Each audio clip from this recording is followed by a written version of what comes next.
আসসালামু আলাইকুম এভরিওয়ান। ঈদের দিন আমি নওয়াবী সেমাই তৈরি করছিলাম, তো সেটারই আজকে রেসিপি শেয়ার করব। তো প্রথমেই ফ্রাইং প্যানে ঘি দিয়ে তার মধ্যে নাটসগুলি ভালোভাবে ভেজে নিব। এখানে আমি কাজু বাদাম আর পেস্তা বাদাম ইউজ করতেছি। এবার আমি ফ্রাইং প্যানে সেমাইগুলো দিয়ে তার মধ্যে ঘি দিয়ে ভালোভাবে ভেজে নেব গোল্ডেন ব্রাউন করে।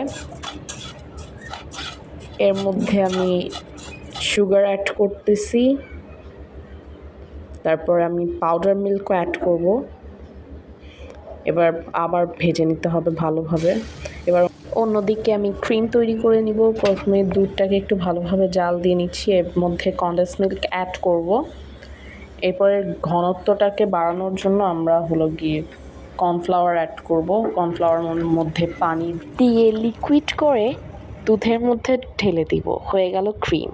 এবার ভেজে রাখা সেই সেমাইয়ের মধ্যে আমরা cream layer by layer part part করে দিয়ে দিব।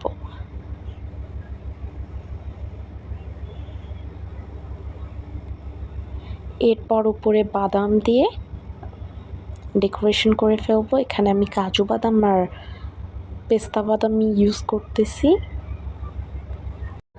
এরপর ফ্রিজে রেখে 5 থেকে 6 ঘন্টা ফ্রিজে রাখতে হবে এটা। এবার কেটে আমরা পরিবেশন করব। দেখুন গাইস, কতটা সুন্দর হয়েছে।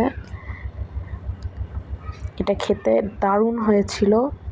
আপনারা অবশ্যই বাসায় এটি তৈরি করবেন আমার দেখানো পদ্ধতিতে। আল্লাহ হাফিজ।